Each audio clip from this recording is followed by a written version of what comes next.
Glory to Jesus Christ. I don't know if you guys have ever in your life felt needy, afflicted, or tormented. Maybe you have. I'm sure you have. But today is a day of joy. A day when, in spite of whatever neediness or afflictions or torments we undergo, especially in this great fast, you know what I'm talking about? Nevertheless, today we celebrate. We celebrate the holy icons. We celebrate, as we heard St. Paul say in his letter to the Hebrews, the great cloud of witnesses that surround us. He says, and since we are surrounded by such a great cloud of witnesses, let us persevere in running the race that lies before us.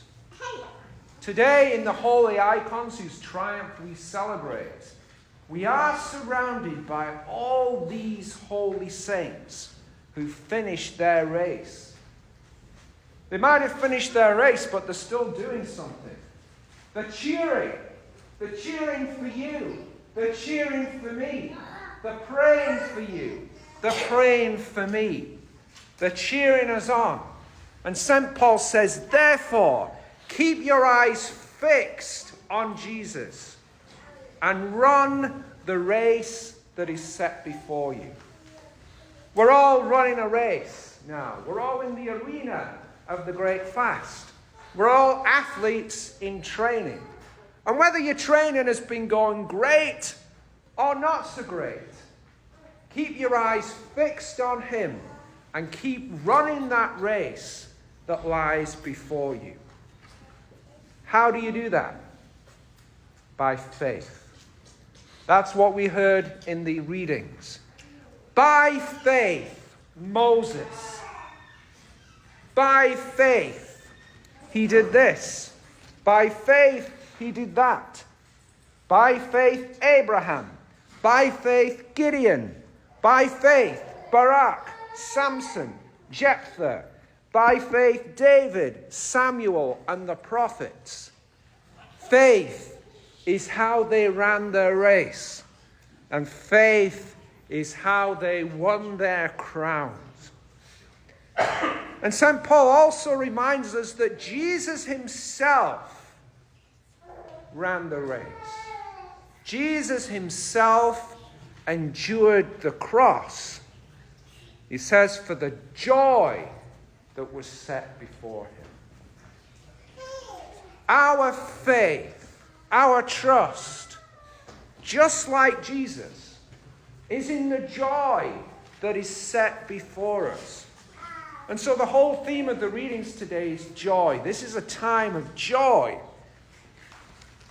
The hymns of the church talk about this joy in these words. The icons of the prophets, apostles, and martyrs, the sacred images of all the saints, adorn the heavenly Jerusalem, which shines with the spiritual beauty of the bridegroom and the spouseless virgin. Today is a day of joy and gladness, for the truth shines brightly. The Church of Christ is resplendent with the brilliance of the holy icons that have been restored, and peace reigns among the faithful. I think it's the conduct that also says things have been infused with beauty. Beauty and joy.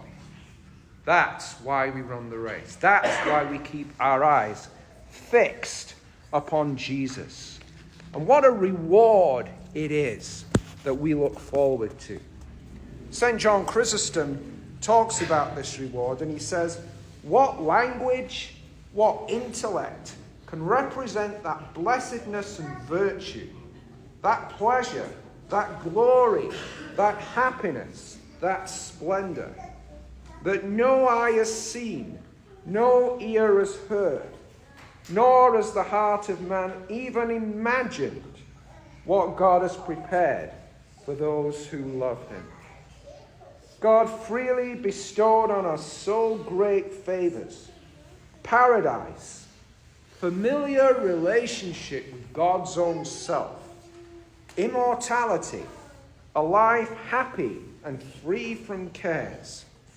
What will God not bestow on those who have labored and struggled so greatly and endured on God's behalf?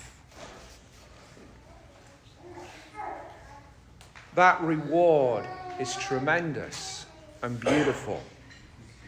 The readings last night at Vespers from the Wisdom of Solomon say that those who have run the race, the souls of the just, are in the hands of God, and there shall no torment touch them.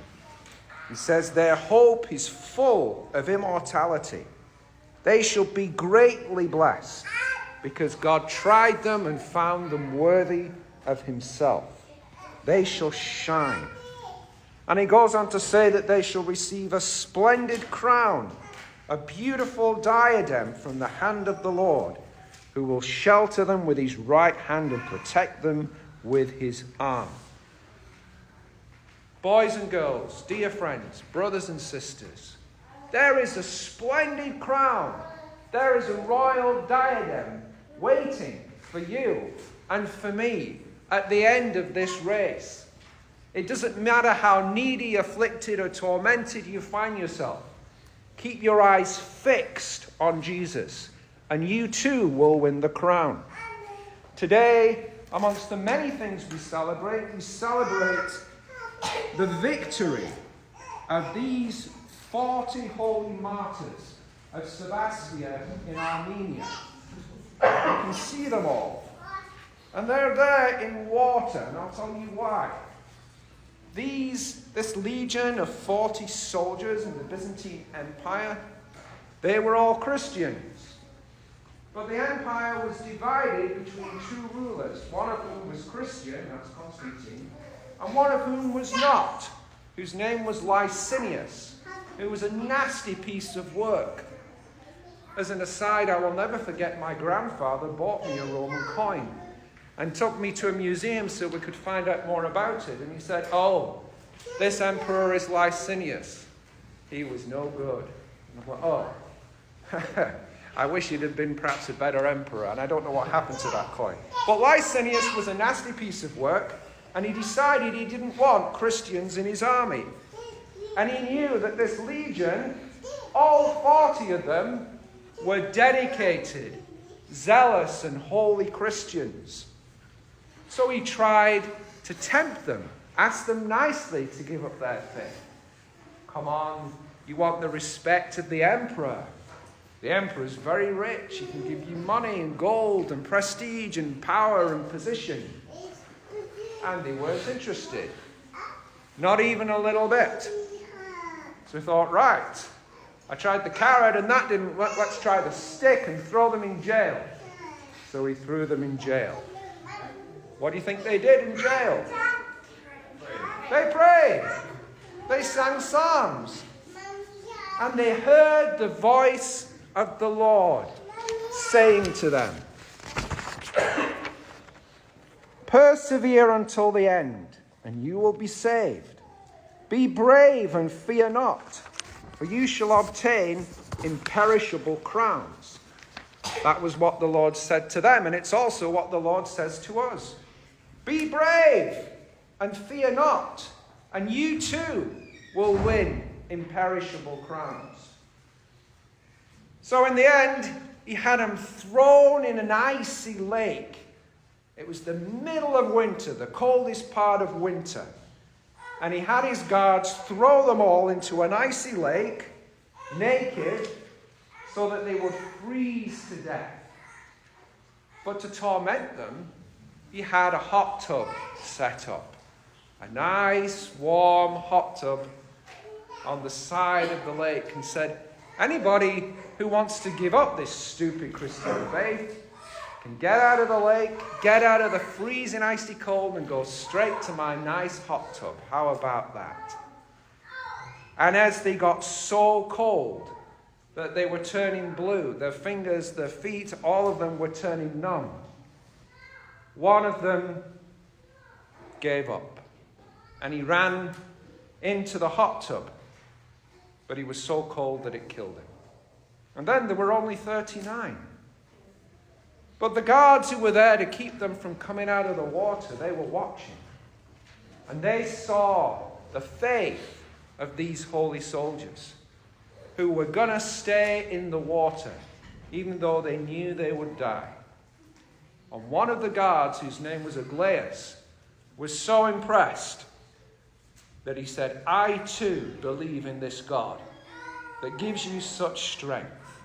I too believe in this God who gives you such hope of reward. And he saw crowns appearing over the heads of each of the 39. And somehow he had the faith, the hope, to take off his own clothes, straight down, and he went and took the place in the icy water of the one who had not been able to make it. He said, I too believe in your God.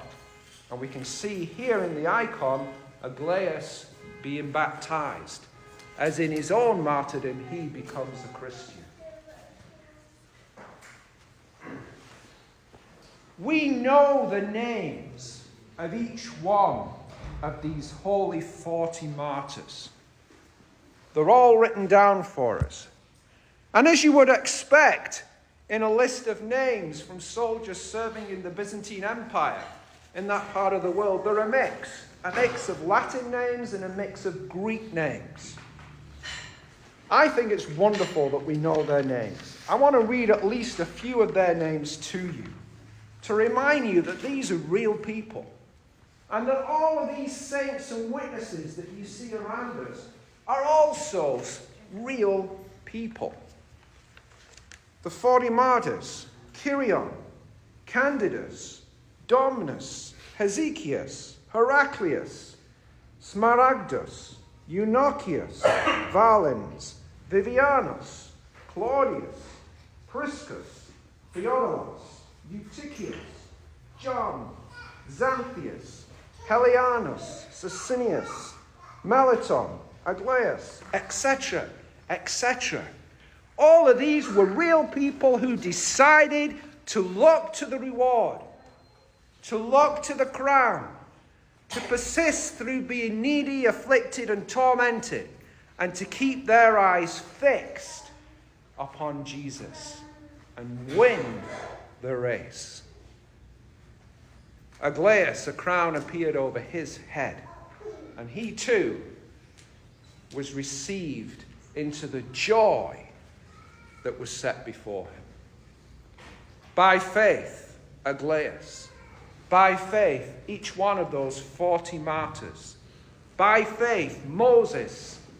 By faith, Samuel and David and the prophets. But most importantly, you can add your name to that list. By faith, you. By faith, you. By faith, you. By faith, you. By faith, you. By faith, you. By faith, you. By faith, me. Let us all put our names on that list of people who look to the reward, who look to the joy set before them, and keep their eyes fixed on Jesus, and from him win the crown at the end of our race. Glory to Jesus Christ.